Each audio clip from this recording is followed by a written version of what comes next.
It's another incredible morning in Normandy, and today, we're going back to where history still feels close enough to touch. We're heading to Sainte-Mère-Église, quiet streets, huge stories, and a place that never really lets you forget what happened here. Then it's back to Utah Beach for a proper look around the museum. The kind of place that hits you in the chest, even when you think you're ready for it. And to finish the day, we're standing face to face with the German battery gun emplacements. Still here, still looming, still impossible to ignore. Trust me, you'll want to see this. Good morning all, day 7 of Libre Normandy. As you can see, the sun is out, nice and bright day this morning. We are heading over to Sainte-Mère-Église today. We're going to do that. We're going to go back to Utah Beach and do the museum there because I rushed around on day 2 and didn't really have a chance to go there. So we're going to go back to the museum and then we're going to go and see the gun emplacements, the German gun emplacements on, I can't remember what it's called, but I'll find it and we'll go and check that out. So sit tight, stay tuned, and let's crack on. Ciao. First stop today is Sainte-Mère-Église, and this place is one of the most recognisable towns in the whole of the Normandy story.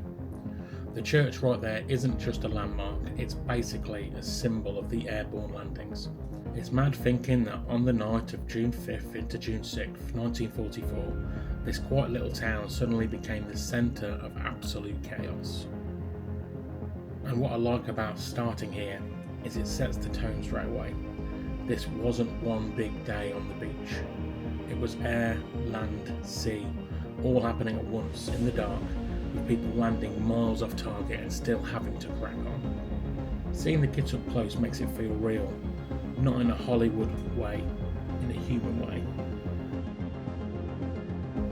Walking into the Airborne Museum, the first thing that hits you is how much of it comes down to the individual. Not just big arrows on a map, but what one person could carry, what they had to rely on, and what they were expected to do once they landed. And when you're looking at the uniforms and equipment, you remember, these weren't characters, they were just lads doing something unbelievably dangerous.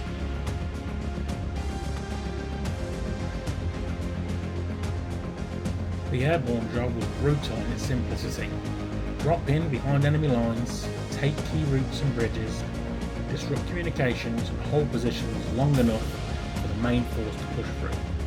It had to work, because if it didn't, everything on the ground gets harder.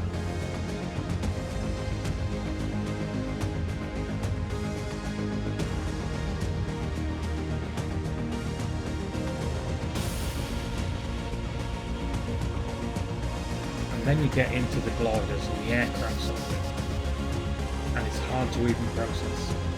No engines on the gliders, coming in fast, often at night, under fire, aiming for fields that were never designed to be landing zones. It's one thing reading airborne assaults in a book, it's another standing next to the machines and realising how exposed they would be.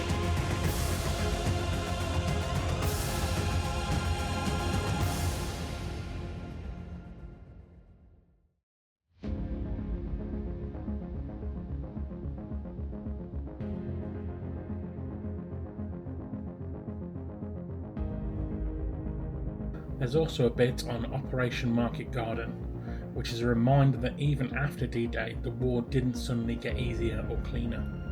Big plans, massive bravery, and sometimes it still goes wrong. It's one of those sections that makes you stop and think, because it shows how thin the line is between success and disaster, even after all the planning in the world.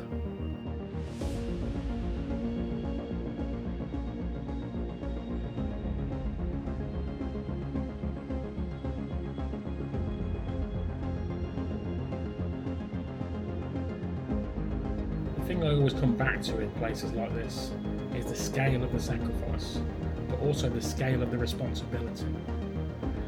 Every display is basically a snapshot of someone's day, what they wore, what they carried, and what they were sent to do. And you can't help but feel grateful that we get to come here in peace, walk around, learn it properly, and pay a bit of respect.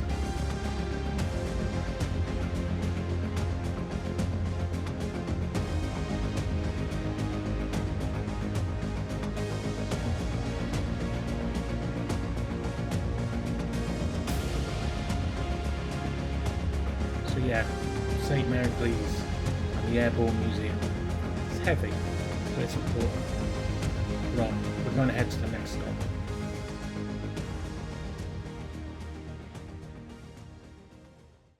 Okay, that was Sainte-Mère-Église. Currently in the car, I'm going to head over to the museum at Utah Beach. Like I said, I was there the other day, but didn't have a chance to go around the museum. So I'm going to head there now, and I'll see you in a little bit. Ciao. The Utah Beach Museum, and we're starting right behind this aircraft. And seeing it up close is a proper reality check, because this isn't something that was built to be looked at. It was built to carry people into situations they couldn't fully control. You look at the size of it, the metal, the engineering, and it's easier to get caught up in the machine. But the real story is the people who were inside, what they were asked to do, and the fact that a lot of them didn't get the luxury of coming home. Utah Beach was the westernmost of the main landing beaches on D-Day. The aim here was to get ashore, secure the area, and link up with the airborne troops inland. Because if those links didn't happen, everything gets a lot more dangerous very quickly.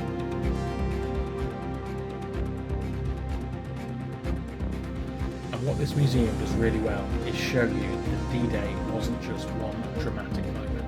It was a massive moving puzzle. Air, sea, land, all happening at once, all relying on timing, and all relying on ordinary people staying calm when nothing around them is calm. Walking through the exhibits, you start to feel the scale of it properly. The planning, the equipment, the logistics. Not glamorous, not neat, just relentless preparation, and then absolute chaos when it finally kicks off.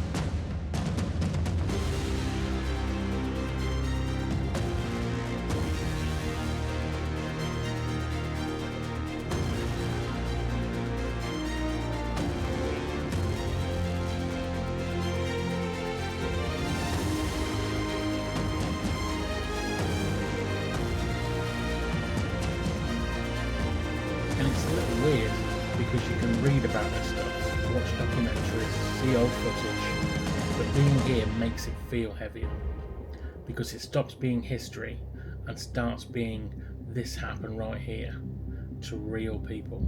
Then you step outside and you look towards the coastline and it's calm, almost too calm, and that contrast is what sticks with you. A quiet beach now that once held the weight of the world landing on it. So yeah, Utah Beach, not just a name you've heard before.